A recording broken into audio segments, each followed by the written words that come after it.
大家好，欢迎来到思维健康，我是杨医师。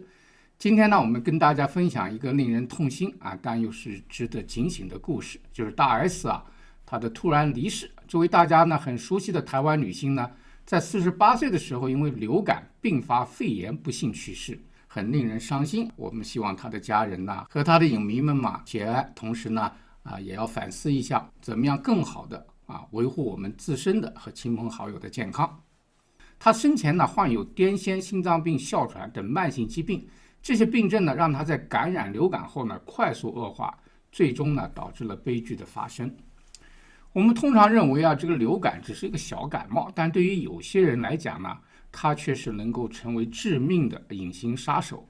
这个大 S 的故事它提醒我们，即便是年轻人，如果忽视了健康的管理，也可能面临严重的风险所以今天呢，我会透过我们思维健康的这样一个透视镜和理念呢，来帮助大家找一找正确的防护之道，减少这样的悲剧的重演。首先呢，我想让大家知道流感对于哪一类的年轻人威胁特别大除了像大 S 这样患有慢性病的人，其实呢还有几种呢年轻人属于流感的重症高危的人群。首先是长期患有哮喘或者慢性肺病的人。对抽烟的朋友要注意病毒呢引发严重的呼吸困难或肺炎。还有呢就是有癫痫病或其他神经系统疾病的，因为感染以后可以引发脑炎和癫痫的发作。另外呢就是心血管疾病的患者，因为流感呢它可以导致心肌炎、心律不齐或者心脏衰竭。还有就是肥胖的朋友这个免疫系统功能都比较低，就会加大感染和并发症的可能性另外呢就是糖尿病的患者，他的免疫反应也比较差，容易引发细菌性肺炎或者败血症。另外就是免疫功能低下的人，长期服用免疫抑制剂的有做过器官移植的或者有自身免疫性疾病的都会这样。另外就是长期承受高压和睡眠不足的人，免疫力也是大幅下降的很容易呢造成细菌的入侵如果您呢或您的家人符合这些条件，那就一定要特别注意接下来呢，我们会从身体的结构化学能量和心灵健康这4个维度呢，跟大家讲一讲怎么样有效的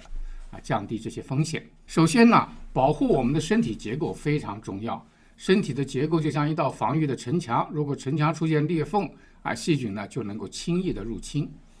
那么我们接种疫苗实际上呢是修补的第一道防线大 S 的悲剧提醒我们，对于高危人群来讲，疫苗呢可能是最简单而且最有效的防御手段。当然有的人对疫苗有过敏反应等等，那是有当别论。另外呢，这些疫苗它一般来说是每年都要定期接种的才会降低风险。特别是要保护呼吸道，戴口罩，避免在封闭的空间当中，勤洗手，避免揉眼、触摸鼻子，都能够减少病毒进入体内的风险。另外就是补充营养，维生素 C、维生素 D 和锌。橙子、奇异果、坚果、三文鱼都是很重要的饮食方面的选择，它们都能够提高我们身体的结构上的防御能力。我们身体的这个化学环境就像一个运作良好的实验室，它能够帮助我们免疫系统进行有效的防御反应。首先是稳定的血糖和代谢功能非常重要，高糖饮食就会让免疫功能变得迟钝，所以呢要控制甜食的摄入，避免加工食品。有研究发现一罐含糖饮料会在接下来的数小时降低我们的免疫反应。另外呢就要加强抗氧化剂的摄入像绿菜、蓝莓这些抗氧化食物呢可以减少炎症反应。另外呢，减少发炎源，少吃不健康脂肪含量高的食品。在中医的观点里我们的免疫来自于正气正气不足就容易让病毒趁虚而入。因此呢，我们要从睡眠、呼吸训练、运动和中医呢来调理这几个方面提升我们的能量。首先睡眠是非常重要的，它是修复正气的一个关键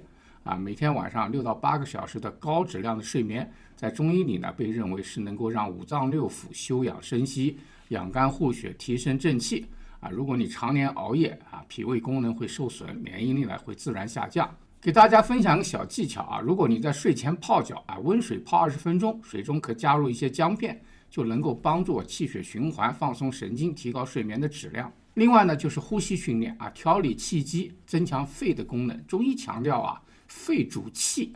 当肺气充足的时候它能够抵御外界的病邪。因此呢，深呼吸的训练能够帮助肺部充分扩张促进气血的运行，让我们的免疫系统保持活力。大家可以尝试一些腹式呼吸法每天清晨或者睡觉前进行5到10分钟的腹式呼吸。吸气的时候呢，让腹部缓慢鼓起；吐气的时候让腹部缓慢收回调和气血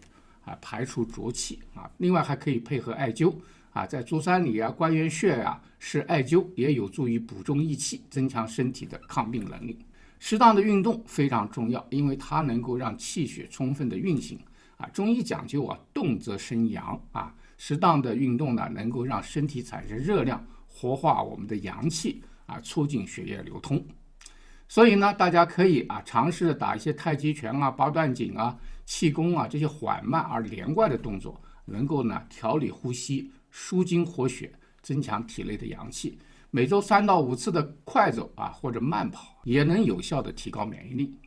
从中药来讲这个补益正气很重要。有些中药呢，它能够辅助正气，增强免疫功能比如说黄芪补气健脾，增强免疫力我们有些很抗衰老的名药就是从黄芪的提取物弄出来的。党参益气养血，有助于恢复疲劳，提升抵抗力。